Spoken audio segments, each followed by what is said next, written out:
Welcome to DEFCON 3. I'm KT McFarland. Monday's meeting between Russian and Iranian foreign ministers is fueling speculation that both countries are forging closer ties after the nuclear agreement. A boost in military and political cooperation has U.S. officials closely monitoring any significant changes in the Middle East from Russia or Iran or even Syria. Well, here with reaction is Hannah from the Foundation for the Defense of Democracies and Anna Borshchevskaya with the Washington Institute. Welcome to both of you. Thank you. Anna, I'm going to turn to you first. Is this the beginning of some kind of a Russian-Iranian political relationship? Well, first, I would say this isn't really so much as a beginning as a continuation.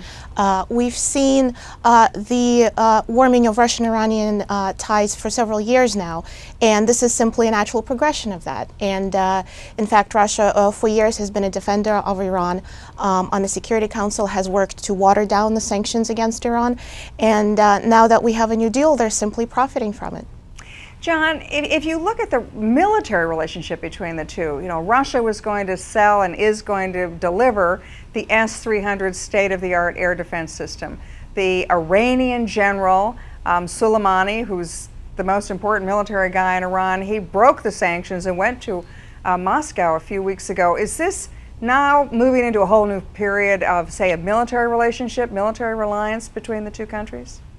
Yeah, I think there's almost no doubt about that, KT. This is a very, very dangerous development. Of course, as part of the Iran deal, completely inexplicably, the United States agreed that the conventional arms embargo against Iran would be lifted in 5 years, but I'm almost certain that before that, we will see Iran go on a shopping spree for the most advanced conventional weapons in both Russia and China, but Russia in particular, and especially those advanced air defenses that will, over the course of the next decade, when Iran is ready to break out to a nuclear bomb, make its airspace almost impenetrable from both U.S. and Israeli military attacks.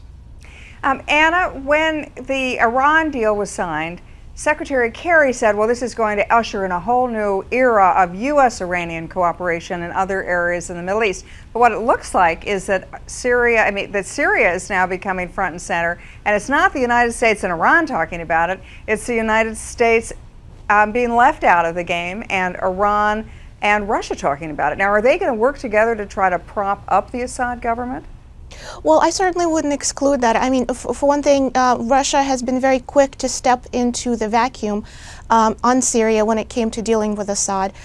They've been hosting talks in Moscow. Putin has recently come out with a new initiative on combating ISIS, central to which is essentially working with Assad.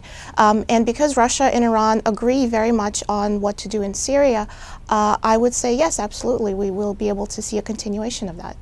John, you've been a veteran of the Bush administration. When you look at what might be happening between Russia and Iran, what's the United States' place in all this?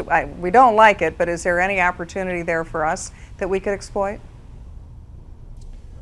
Well, I just think this is bad for us, KT, and I think the administration's lack of response to this visit, this sanctions busting by Qasem Soleimani, the most dangerous man in the world, who was responsible at least for hundreds of American deaths in Iraq, for him to be able to fly to Russia, to be able to meet the most senior level officials, to fly there on a flight sponsored by Aeroflot without the U.S. Actually taking action against these Russian entities and these Russian planes that carried Soleimani, I think is a bad sign that the United States, in fact, is not going to respond to this emerging Russian-Iranian détente in the region that I think is squarely aimed against U.S. interests.